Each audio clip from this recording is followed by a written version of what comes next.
Praise lord. దేవాతి దేవునికి వందనాలు. ప్రభు నామమున మీ అందరికీ నా ప్రత్యేకమైన వందనాలు, శుభాలు తెలియజేస్తున్నాను. ఈ దినము కొరకు ఏర్పాటు చేయబడిన దేవుని వాగ్దానము 2వ రాజుల గ్రంథము 20వ అధ్యాయము 6వ వచనము. నా నిమిత్తమును నా సేవకుడైన దావీదు నిమిత్తమును ఈ పట్టణమును నేను కాపాడుచు నిన్నును ఈ పట్టణమును అష్షూరు రాజు చేతిలో పడకుండా నేను విడిపించెదను.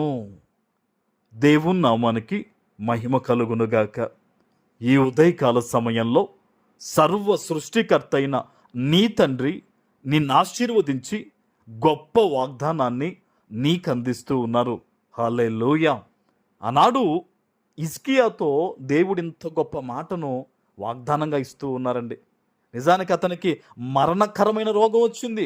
అయితే అతడు కన్నీళ్లు విడిచి ప్రార్థించినప్పుడు దేవుడు అద్భుతంగా అతనికి 15 సంవత్సరాల ఆయుష్ని దయచేశారు.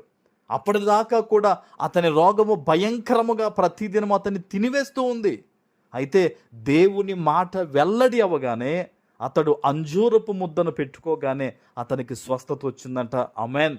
ఈరోజు అదే మాటను దేవుడు నీకు వాగ్దానంగా ఇస్తూ ఉన్నాడు. ఈరోజు హిజ్కియా ఉన్న పరిస్థితుల్లోనే నీవు ఉన్నావేమో. అనుదినము కూడా కొంతమంది మాటలు నిన్ను హింసిస్తూ ఉన్నాయేమో. అనుదినము కూడా నువ్వు భయపడుతూ బ్రతుకుతున్నావేమో. ఎవరు నా మీద ఇంటికి వచ్చేస్తారు, ఎవరు నన్ను ఇబ్బందులు పెడతారు, ఇలా ఉంది నా పరిస్థితి అని ఒకవేళ భయపడుతున్న పరిస్థితుల్లో నీవు ఉన్నావేమో. దేవుడు ఈరోజు ఈ వాగ్దానం ద్వారా నీతో మాట్లాడుతున్నారు. నా నిమిత్తము, నా సేవకుడైన దావీదు నిమిత్తము ఈ పట్టణాన్ని నేను కాపాడుచు అంటున్నాడు. ఈరోజు దేవుడు మనల్ని కాపాడుతున్నాడు, నిన్ను కాపాడుతున్నాడంటే నువ్వు దేవుని పాదాల వద్ద ఉంటూ ఉన్నావు, నువ్వు దేవుని సన్నిధికి వచ్చే వ్యక్తిగా ఉన్నావు, నువ్వు దేవుని వాక్యమును వెతికే వ్యక్తిగా ఉన్నావు. కాబట్టి ప్రతి దినము కూడా నీకు దేవుని కాపుదల ఉంది. అయితే దేవుడు చెప్తూ ఉన్నారు, ఎంత అద్భుతమైన మాట చూడండి. నిన్నును ఈ పట్టణమును అష్షూరు రాజు చేతుల్లో పడకుండా నేను విడిపిస్తానని దేవుడు ఆనాడు హిజ్కియాతో చెప్పాడు కదా.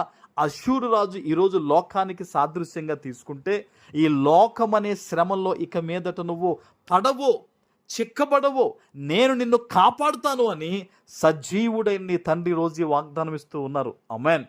ఎట్టి పరిస్థితుల్లో కూడా ఇంకా శోధన వేదనలో నువ్వు పడవు, నువ్వు ఏమాత్రం కూడా పడవని దేవుడు చెప్తున్నాడు. మరి ఈ వాగ్దానం నీ పట్ల నెరవేరాలంటే, మరి ఇంత గొప్ప వాగ్దానం నీ జీవితంలో ఫలించి కార్యరూపం జరగాలంటే హిజ్కియా ఏ రీతిగా అయితే దేవుని సన్నిధిలో బతికాడో ఈరోజు మనం అలా బ్రతకాలి.